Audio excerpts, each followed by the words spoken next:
When you stay at a Vrbo, you always get the whole home. The whole upstairs, the whole downstairs, and the whole nap room. Only whole vacation homes. Always all yours. Book on the Vrbo app. What happens when a computer expert becomes a sorcerer? And then, a very special episode today, because I'm going to explain to you why your prepper planning sucks today on Dead Rabbit Radio.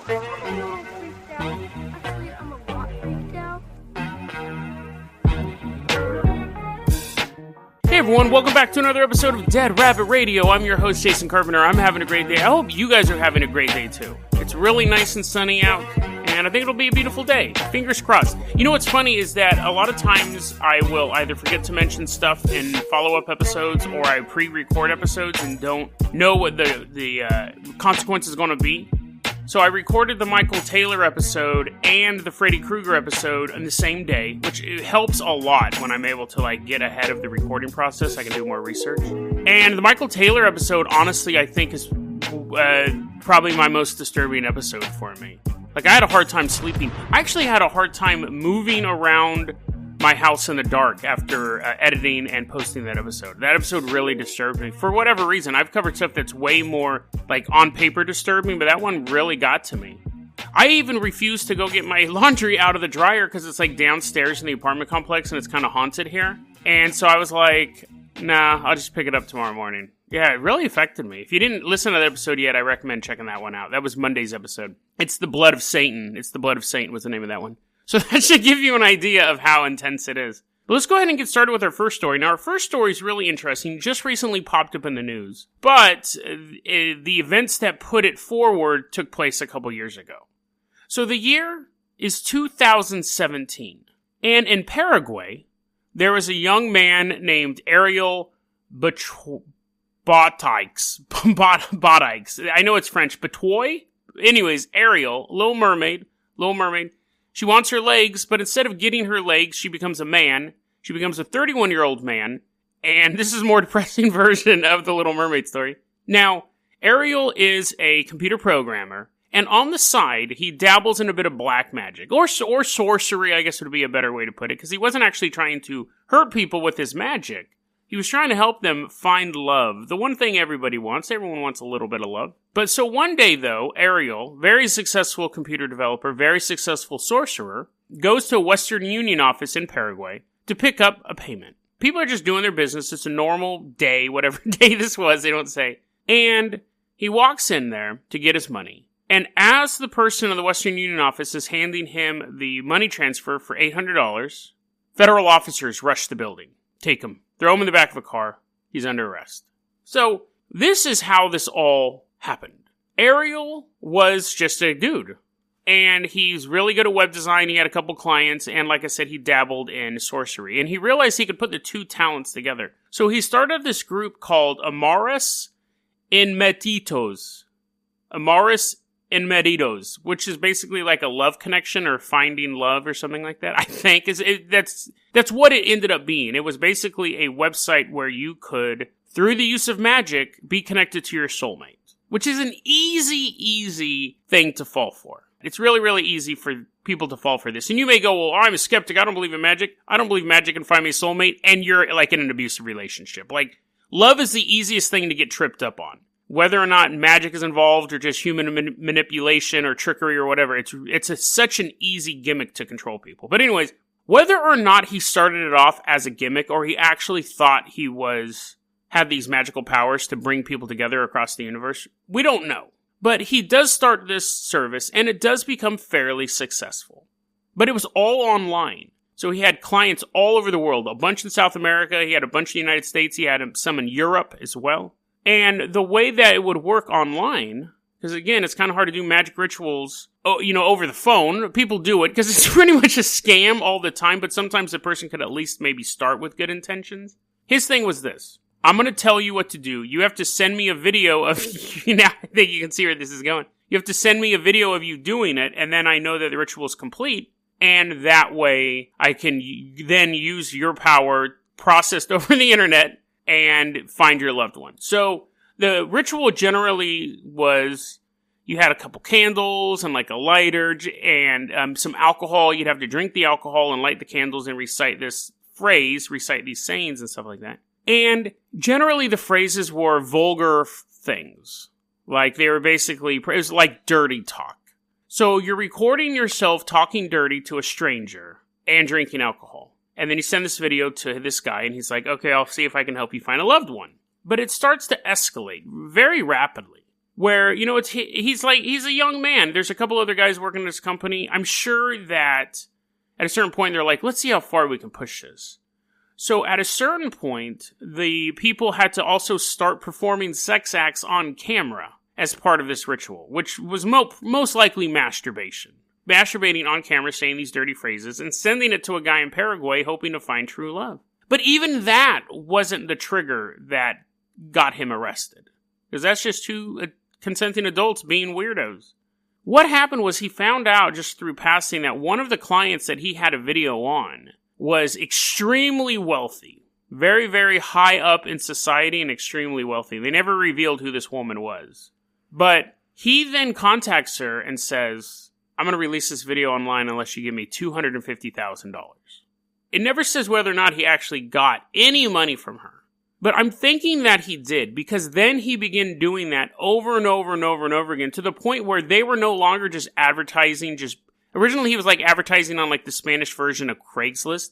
They started doing targeting advertising. They would find single people who were rich and bombarding them with ads for the services to get them, knowing full well that the second they had the video, they were going to turn around and blackmail them. They weren't interested in the mass amount of people who were just sending a couple bucks to do this video. They were using their organization to target wealthy, lonely people to get them to masturbate on camera and then blackmail them. They would say, if you don't pay me this money, we are going to upload this video to the internet. And sometimes they would upload part of the video and say, we will upload the rest of it if you don't pay us our money. So pretty strong-handed blackmailing tactics. Now, somebody complained because an ICE agent in the United States posed as a buyer and said, hey, I saw half this video online. I'd like to buy the rest of it for $800. And Ariel goes, that's awesome. Yeah, totally. Wire me the $800 to this Western Union, and I'll send you the whole video. Total scam, total scumbag. He ran this thing. And it only ran from like February to October of 2017. He gets arrested, and he's awaiting trial. He's spending some time in Paraguay. He's actually from Argentina, but he's spending some time in a Paraguayan jail. He's spending some time in jails in Paraguay. Then he gets transferred to the United States, extradited to the United States. He's spending some time in jail up there. He's finally gets sentenced to 2 years for one blackmail charge. He'd already been in jail that long. He gets out in July. And that's it. I guess he's being deported back to Argentina, because that's where he's originally from. But yeah, that's the story of Ariel. It's interesting because you know he's going to go right back to doing it. Like, the story is so obscure and it was so successful the first time. He's going to go right back to doing it. He's just going to be smarter about it this time. And before we move on to the next story, just want to remind you guys, the merch store is up. A lot of great merchandise, t-shirts, stickers.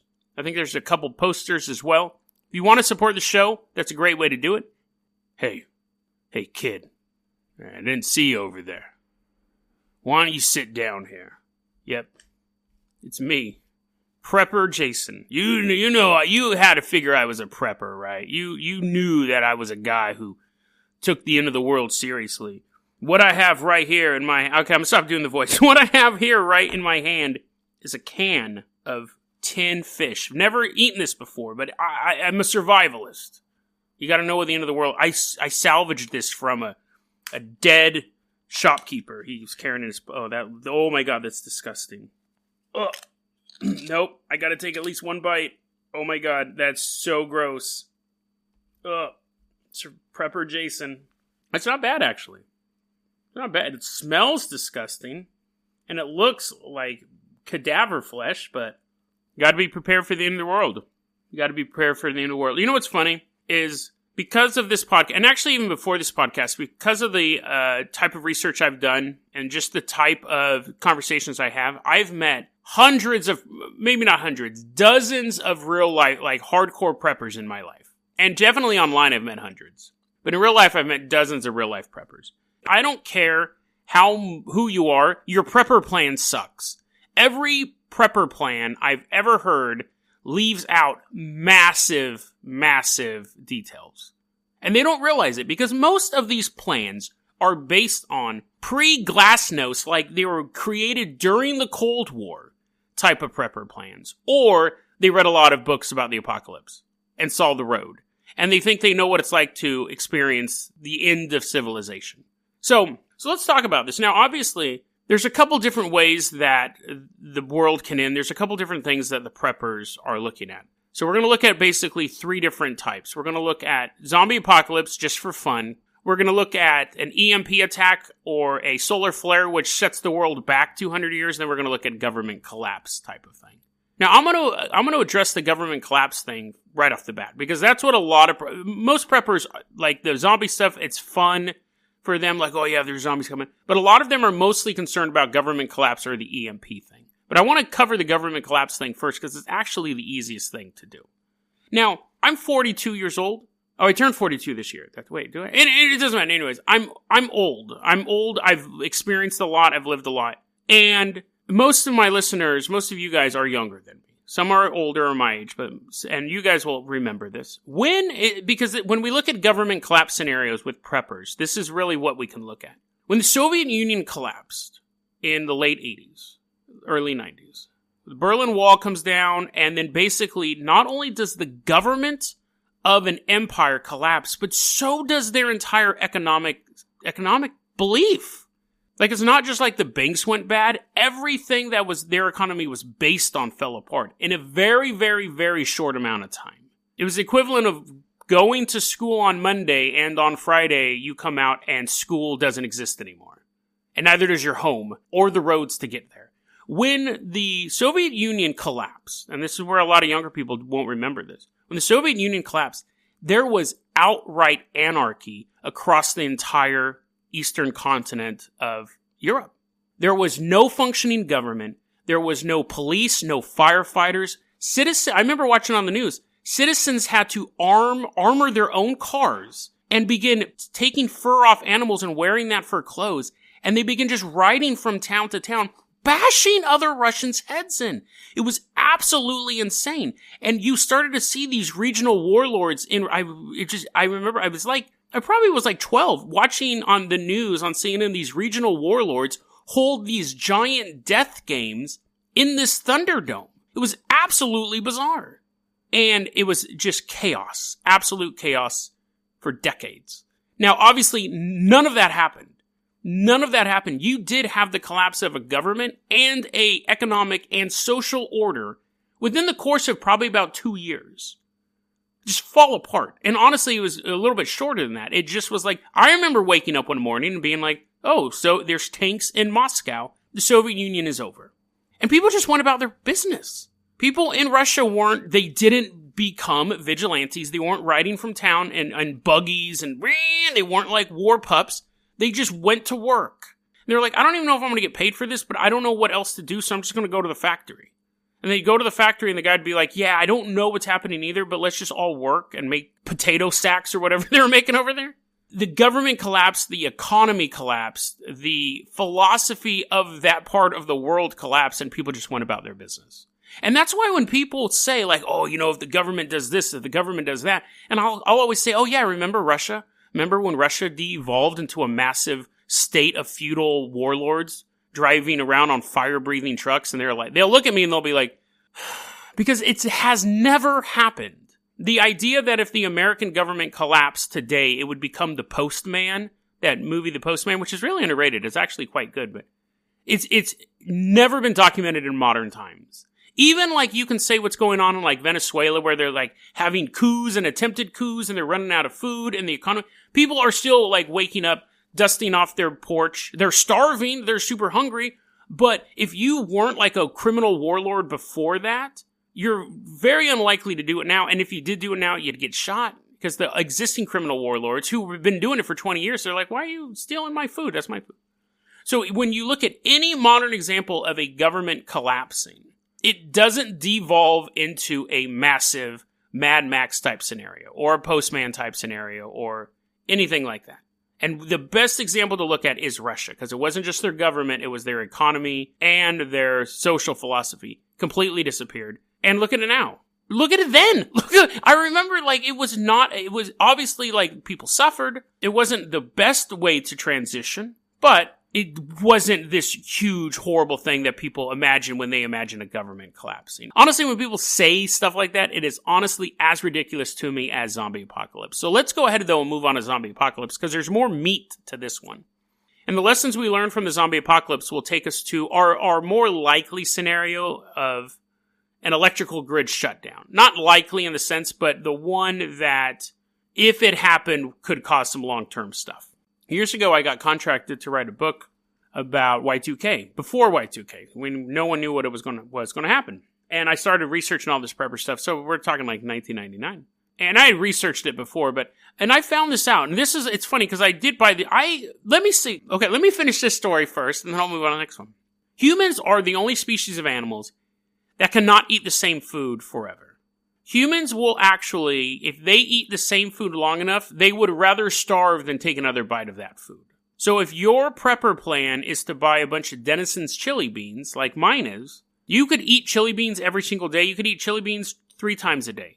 But at a certain point, your body will begin to be revolted by the idea of eating chili beans. Squirrels don't do it. Squirrels can eat nuts until they die. Monkeys can eat bananas. Rhinoceroses can eat berries, whatever the hell they eat. The other animals can have a strict diet, but humans, for whatever reason, can only eat so much chicken.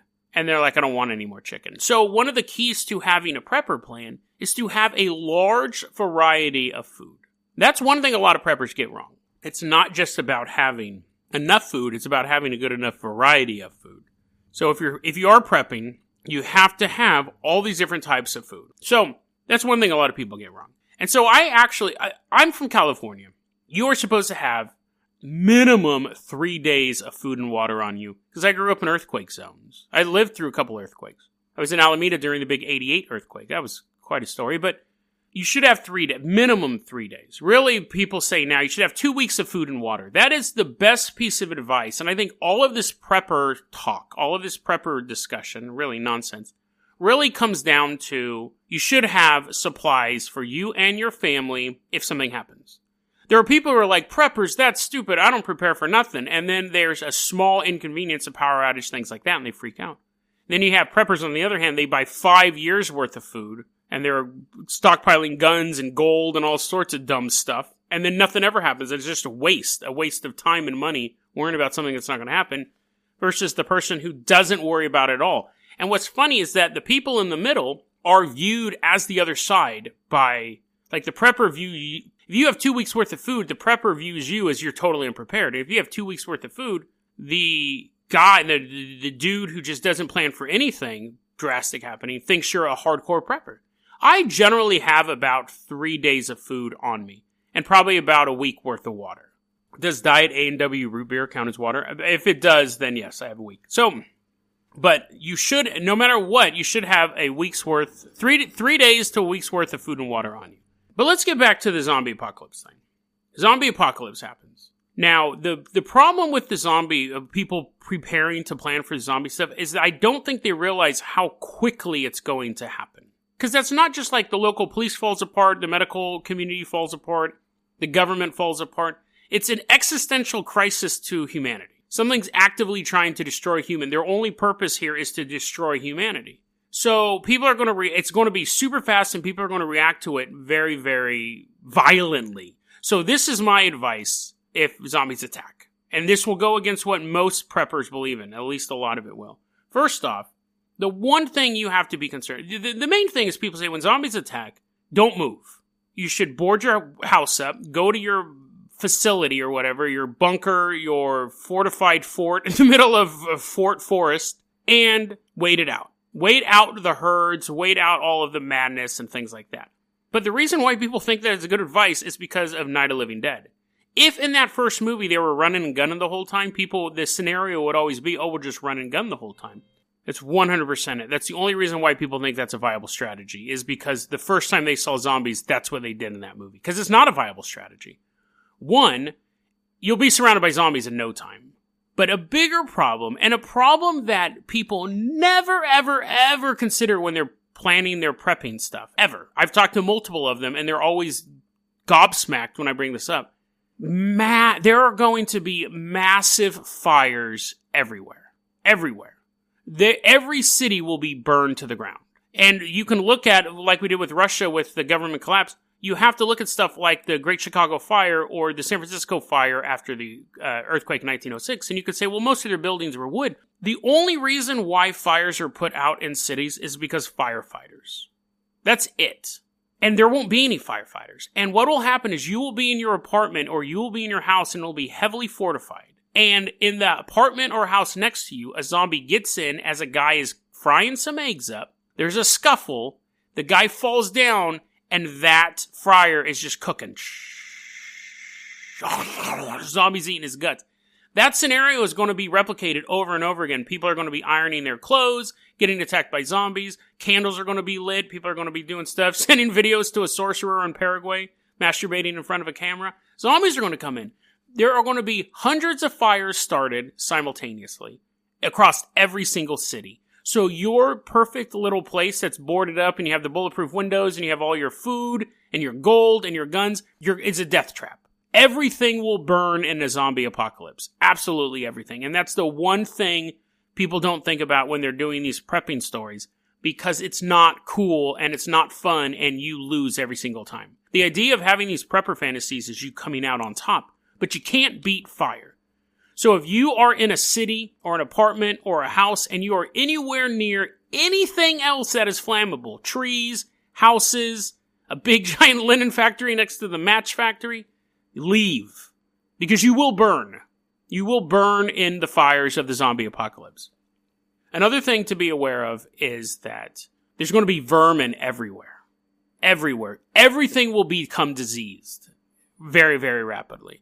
The book, This Quiet Earth, I forgot who wrote it, but he has an interesting part in it because everyone gets the flu. Like, there's only like maybe 10% of humanity left. And in the book, this guy's living in this house in San Francisco. It's like a super nice house overlooking the city because everyone's dead. He can kind of do what he wants.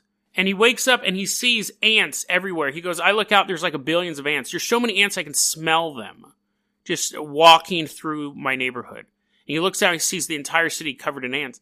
And then he goes, what happens is as more food spoiling, there's a huge boom in the rat population, which means there's a huge boom in the cat population because now they have enough food to support banging each other. And then eventually the dogs that were all in people's backyards when they died, because it was a super rapid flu that took out like 90% of the planet. You got it with like 2 weeks you were dead. So if you had a dog in your backyard, you were just laying on the couch slowly dying. You didn't have time to keep your dog out. Eventually the dogs all started digging out of their backyards and ate all the cats. And you just had massive just feces problems and cockroaches and ants. That will be what it's like during the zombie apocalypse. You won't be able to keep anything clean. Everywhere you go, there's going to be bugs. You're going to be not attacked by like the 3 feral dogs. You're going to be attacked by like roaming nations of dogs. You're going to be everywhere. Aside all the stuff like zombies roaming the area and stuff like that, I wanted to, because then you could go into like how to kill a zombie and are they fast zombies or slow zombies. I really want to do the overview because the lessons we learn from the zombie apocalypse, as fanciful as that is, still play a part in our EMP attack or solar flare. And basically what that is there's some sort of event, natural or man-made, where the world's power grid goes off. So we're basically thrust back to the 1800s. I think this is honestly the most romantic version that preppers pray for. I think the government collapse one, if they're like an ex-military guy or they want to be ex-military, they didn't even join the army, but they want to be like ex-military rugged guy. People who are more into the conflict of it want the government collapse, because then you have the roving band of raiders like we saw in Russia in the late 80s, early 90s. The zombie apocalypse one appeals to people who just like to bash in people's heads, and I think, again, it's more of just a flight of fancy. I think it's always interesting to think about. But the EMP attack, I think, is for like the cowboy, the outdoorsman. Like, the world is reset back to an age where they belong. They feel they don't belong here with them fancy cell phones and that Britney Spears music. So they yearn for this attack. So, and I should say that, assuming this, like, the government control one's pretty regional, if there was an EMP attack or a zombie attack, your best bet is, again, to move during the zombie attack. But if it's just regional, if it's like the East Coast United States, just get out of there. That should always be the main prepper's thing, just to get out of the area of conflict. But again, that's not romantic. So, EMP attack, solar flare. Power grid goes down. There's a hard reset on humanity. Now you're like, well, Jason, I'm a prepper. Like, this is what I prep for. It's not made up like the zombies, and it's not as inconsequential as government shutdown. But if all of a sudden everything reset back to the 1800s, would you be prepared for that with your 2 weeks of water? No, I wouldn't be prepared if all of a sudden the world went back to the 1800s. But neither are you. I think you're better prepared than I am, but you've also made some tragic mistakes. One, a lot of preppers hoard gold and silver. They think that this is going to be the new economy in this wild, wild west frontiersman town where they are respected members of this fake town they've made up in their head. And it's all made up. It's all imaginary. But anyway, so they're thinking this stuff. And they'll hoard gold and silver now for when that time comes. In their mind, they have this gold, they have this silver in this new world that will make them wealthy. They'll go into town and flip down a silver coin, and everyone will be like, oh my God, he has silver? And he's like, but that's not going to happen, because really this is how silver and gold may get its value back far, far outside of your lifetime. Society ends today. EMP blast today. Within the first couple months, couple years, no one's going to be trading with gold and silver because it's worthless. If I'm a trader and I run into one of these preppers and they got their cowboy, you can tell that they were prepping because everything's like super clean and they keep it washed. Us real survivalists just look like dirty, rotten human bags of mold walking through the forest. I run into one of these preppers, one of these fakers, and they go, hey, what goods do you have? And I'm like, I got some potatoes, I got some vegetable oil. And the guy goes, okay, I'll take this, that, and that, and goes and hand me a silver coin. Anyone in their right mind in a survival situation, or even post-survival situation where things are still starting to kind of balance out, is not going to take silver for a bag of potatoes. What am I going to do with silver? Because for all I know, the next town over, they don't accept silver. Money only works with the government to back it. And your little western town that you've made up, it isn't the nation. And if it's just you and your buddies, what happens when someone accumulates all the gold and your buddies don't have any gold? Then you're screwing them. If you and your buddies are saying, because a lot of preppers run in groups. If you and your buddies are like, we're going to set up this so this is what it's going to be like afterwards, and then just through like bad management or just through greed or corruption, one person gets more gold and silver than the other people are just going to go, never mind, we don't want to do that anymore. We're done playing money. And you could be like, no, I have all the gold now. And they're like, yeah, but we think that's stupid. We think gold's stupid. We'd rather get paid in potatoes. So you're out. It just won't work. I think it's this idea that you're middle class now, but if you put a little bit aside for some gold and some silver, after the world ends, you'll be Bill Gates. It just doesn't make sense. You may have $5,000 in gold stored away right now, but after the end of the world, people are going to want to get paid in gum. People are going to want to get paid in oil. At the very beginning, just food and water will do. But at a certain point, if you have a box of gum, that is a luxury. People will be like, I don't remember what cherry cinnamon blast tastes like. Simple things. Toilet paper will be a hot commodity because it will go very, very quickly. No pun intended. It's just going to rot out. Toilet paper is going to be big. Gum's going to be big. Obviously, cigarettes, tobacco, pills, all of this stuff are going to be way more important the first 5-10 years after apocalypse than your gold and silver collection. Your Franklin Mint coins are going to be worthless, or your legit golden bars are going to be worthless because it's going to be too heavy to transport. And again, and I'm going to finish it off like this, because this is the thing that I've had multiple debates with multiple preppers about. Their prepper planning sucks, and this is exactly why. They have their bunker, their hideout, their fortress, their home that has the basement all filled out with all these guns. They have lookouts. They have this whole community set. I've met, like I said, dozens of people who are like, I can't tell you everything, but I'm well prepared for the apocalypse. I'm like, really? And they're like, yeah. They don't use the term apocalypse. Whatever disaster du jour is going on. I'm well prepared for Y2K. Really? Yeah. Yeah, I got X amount of ammo, I got X amount of weeks of water and food. It's like this bragging thing. It's what they've done with their life. It's their hobby. That's the key. It's a hobby, but they take it super, super seriously. But They're going about all their stuff. And the last time I did this happened maybe 2 or 3 years ago with a friend of mine. He was telling me, he's like, oh yeah, I'm totally prepared for the end of the world. I could go hunting. My family's trained to shoot. I have all these guns, and I'm looking at him. I just let him go on. And I go, I'm going to start a fire. He goes, what? I go, I'm going to start a fire and kill all of you guys. And the look on his face was like he had just realized that there was a huge gap in his plan.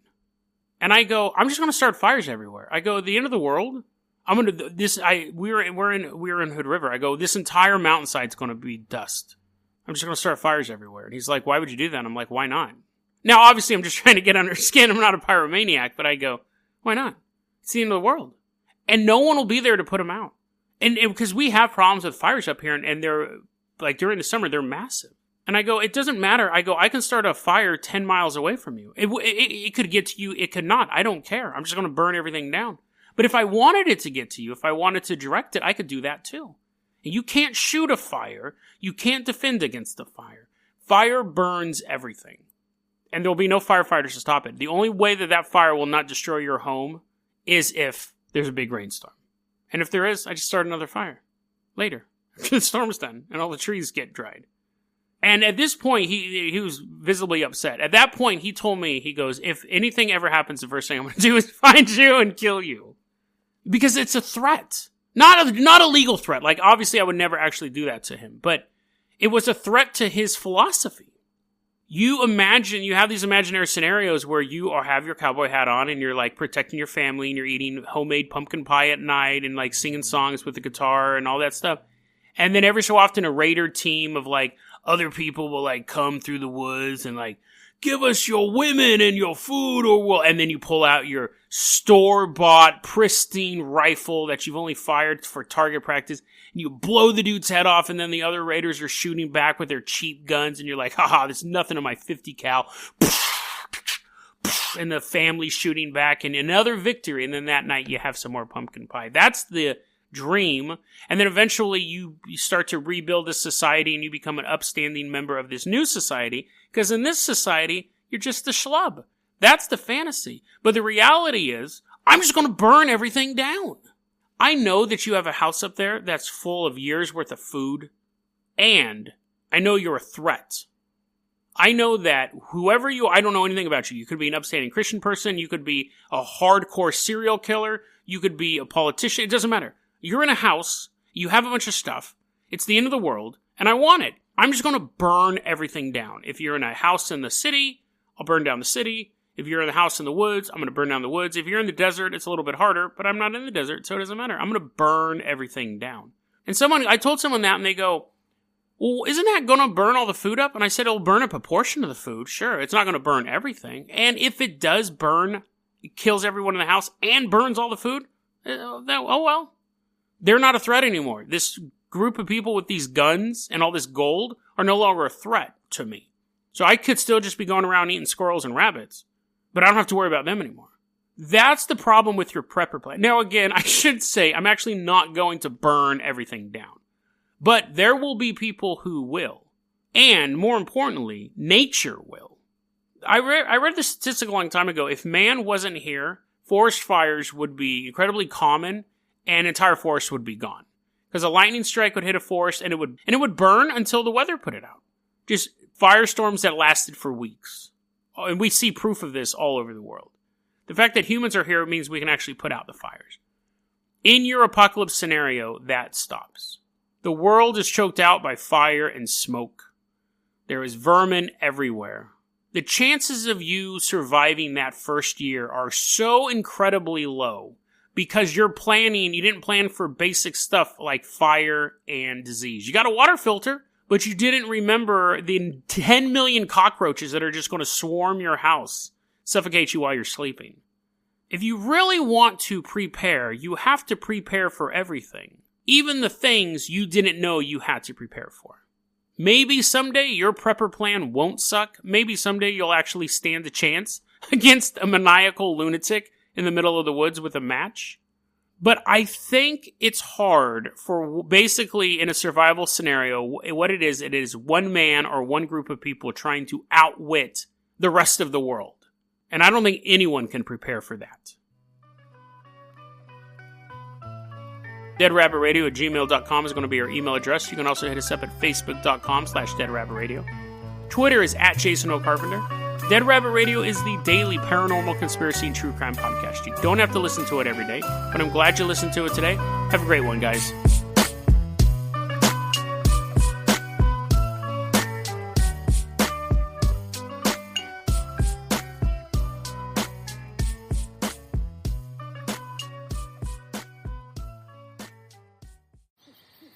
When you stay at a Vrbo, the host doesn't stay with you. Because a vacation home with a stranger sounds a little bit like a horror movie. Only whole vacation homes, always private. Book on the Vrbo app.